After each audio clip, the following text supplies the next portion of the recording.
Howdy folks, Spencer here, and today I want to talk about the Terran Cygnus Battlecruiser. This is a Terran ship that dropped as part of the 12th anniversary bundle, but it is available to acquire on its own for 3,000 Zen or 2,400 Zen during the initial launch sale that will be up for a couple hours after this video goes live. You can use a T6 ship coupon on it if you have one. This includes the free T6 coupon that they gave away with the 12th anniversary event for anyone that logged on while the event was running. You just have to go into the promotions tab in the C store and it will be there for you to claim for the next 2.5 days as of me recording this. So you can get the ship by itself or in the bundle. I think the bundle's a good deal if you have the money for it, especially the Zen charge bonus. Being live right now means you can get the entire bundle for like $100. So definitely a good value if you have the money for how much is in the pack. Let's talk about the visuals of the ship now. So acquiring this Cygnus will unlock the Cygnus skin, both the mirror and just normal Federation versions. So basically, the Cygnus, the nacelles are swept a bit more forward, and there's this notch in the front of the saucer, which some people are going to like, if I can get a good angle on it, that is. Some people are going to like this notch, others are not going to like it. But you do have the option to use other skins if you have any of the other galaxies. There's an Andromeda skin you can use. There's a mirror version of the Andromeda skin that is unlocked with this. And there's also a mirror version of the Galaxy, the original OG Enterprise D, if you want to use that skin with the mirror aesthetic on it. Now, this Galaxy mirror skin does have yellow instead of the newer red Terran colors, so if that's something that matters for you, just keep that in mind. So let's head up into space and quickly talk about everything with the ship. So this is a 5.3 battle cruiser. It can run dual heavy cannons if you want, but I will say the ship itself, I think, really is best served as a beam overload platform. You slap 5 dual beam banks on it, or 4 dual beam banks with the torp, and then two aft omnis with the kinetic cutting beam, and you're pretty much set. This ship is going to excel really well for those beam overload builds because you can put beam overload 3 on there and you have access to recursive shearing because this is a temporal operative ship, which is really going to help the performance of it. Recursive shearing 3, for those of you that have never used it, you mark it on a target and it takes the amount of damage you do to that target, or you and your team do to the target, over 5 seconds, and it gives you up to 30% of that damage as bonus. So if we hit a target for 10 million damage over those 5 seconds, then it is going to give you 3 million damage after those 5 seconds. So that's for recursive shearing 3. The lower ranks give you less of a bonus at the end. But very nice to have on beam overload builds. They can take advantage of it extremely well. So let's talk about the rest of the bridge officer seating here. So we've got the commander engineer with temporal operative that I mentioned, a lieutenant science, a lieutenant tac with command, and then a lieutenant commander universal. And this is where I think this ship starts to run into some issues, because either you have this universal as like a science, and then you have... I was doing this. I hate when it does that. There we go. So you either have too much tack or too little tack. If you have just the 2 lieutenant tacks, that's not really enough to do much. But if you have the lieutenant commander as a tack, then you end up having pretty much too much tack, because you have all these ensign abilities to slot. You do have the command on the lieutenant tack, but command specialization doesn't really get good until lieutenant commander rank. That's why you see all of those really high-end DPS builds and the meta chasing ones. They have a lieutenant commander or commander tack seating on them. So this ship not having at least a lieutenant commander command is hurting it. But if you're just doing beam overload, that's not going to matter. If you are doing beam overload, I'd probably set it up something similar to this. You're going to have 3 unconventional systems procs with this setup because you'd have tractor beam, scramble sensors, and chronometric conversion field, which for most content is going to be fine enough. So, like, overall, with the bridge officer seating on this ship, it's going to be able to do well if you're doing beam overload.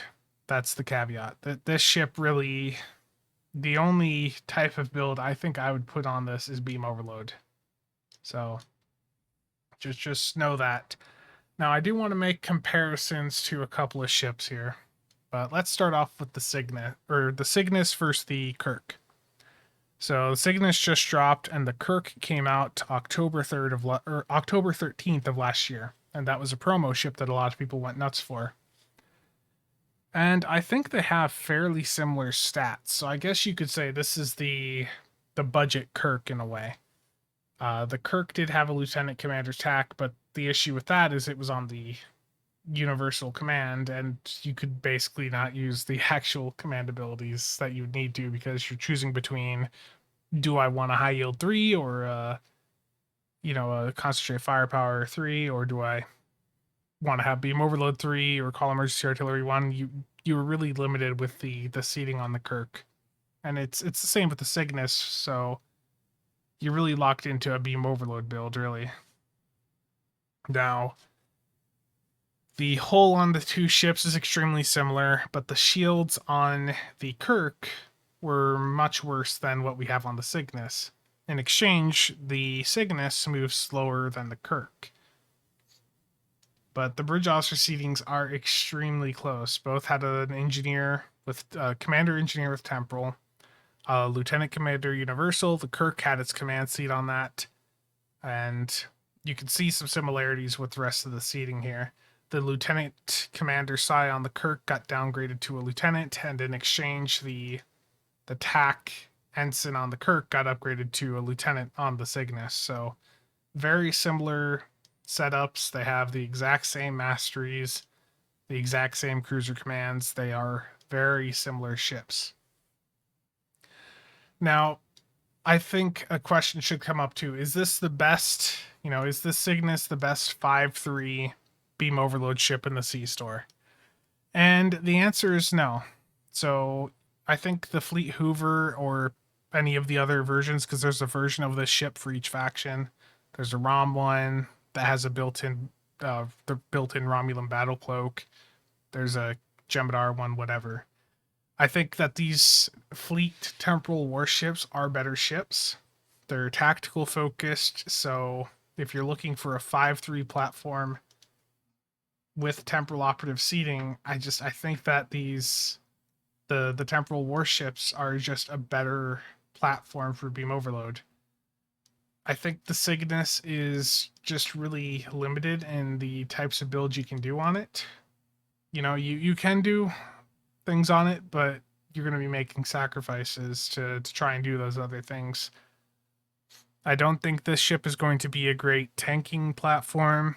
Will it be able to tank normal and advanced? Yes. Is it going to be the best tank in Elite, though? No. I think the Legendary Galaxy is a better tank platform, and I also believe that the Legendary one with a Torp build still has a higher theoretical DPS ceiling than this one does. So overall, the ship is good, but I think that the only people that should specifically be going after this ship over the other options in the C store are people that just want a Galaxy class. So that's my thoughts on the ship. Now let's take a look at the secondary bonuses. The trait is called Controlled Aggression. When you hit a temporal operative bridge officer ability or any universal console, it will give you control expertise that scales up based on the amount of exotic particle generators you have. And here's the issue. This trait does not stack. Additional activations of a universal console or temporal operative bridge officer ability simply refresh the duration, which is 20 seconds. And the issue is, this caps out at 30 control expertise that it will give you. 30 control X skill is not much. there are many consoles in this game that will give you 30 control X. Even something like the binaural and fusion circuits I have here is giving me the same amount of control expertise. Starship traits are extremely valuable slots, and there's no build that is worth slotting this trait on. This trait is just, it's not good. It's just, to be blunt about it, this trait provides way too little of a stat boost to be worth running. If it gave you like 300 control X, then yeah, that'd be a different story. But it gives you 30. 3-0. So the console, or the trait is just not worth running at the end of the day. Now let's take a look at the console here. The console is called the Destabilized Dimensional Rip.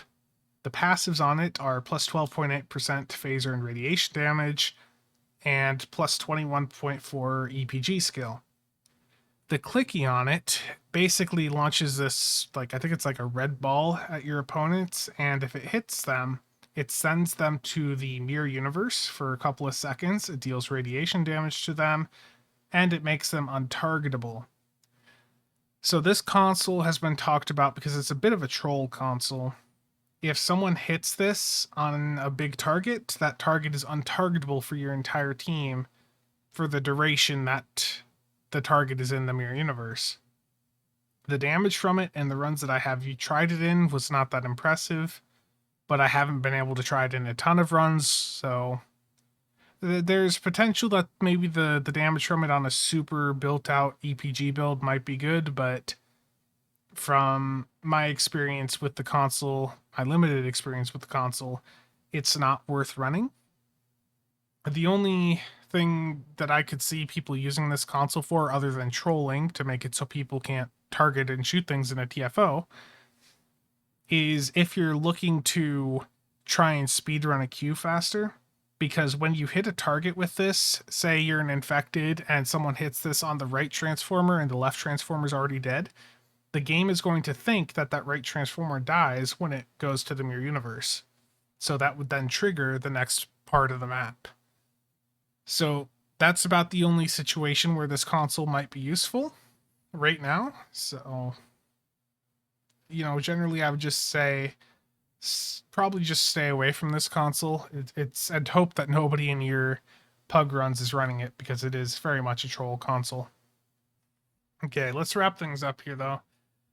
Overall, do I think the Cygnus is a good ship? It's a capable ship. Is it the best you can get for your money though? I keep looking over at this these temporal warships, and I'm thinking, if you're just looking for a really good 5-3 platform, these ships are just better options. So I have to say the Cygnus is definitely the weakest ship in the entire bundle. And I can only really recommend this one for people that are, obviously if you get the entire bundle, it's there for you to mess around with. It is a good beam overload platform, but that's basically the only type of build it's going to be good for. Basically, get this if you really like the Galaxy and you don't want to have the third nacelle, because I think the legendary Mirror Galaxy is the one with the third nacelle. The Galax is still going to be better. And from a tanking perspective and DPS point of view, if you're like really min-max chasing and want to use a Galaxy, I think the legendary one's a better platform, as bad as that has been for people. But yeah, just really to summarize, get the ship if you like the Galaxy, or if you just want a good beam overload platform. Especially if you're going to run like dual beam banks on it, it'll do really well for that. But for someone that's just looking for like a really good DPS platform, probably consider those temporal warships in the C store. I still think that those are just better options. But I'm gonna wrap up this video. It's been jam-packed getting these recordings done the past few days. If you have any questions or comments, feel free to let me know. I think I got everything covered for this ship in this video, but it's possible I missed something. But this ship, I will note, can use all of the existing Galaxy consoles if you have like the saucer sep or anything like that, but those are all gimmicks and don't really add much to your performance. Okay. That's it for this video. Thanks for watching this and all of the other review videos. It's the growth on the channel's been crazy this past week. It is very much appreciated. Thanks for watching. See you all next time.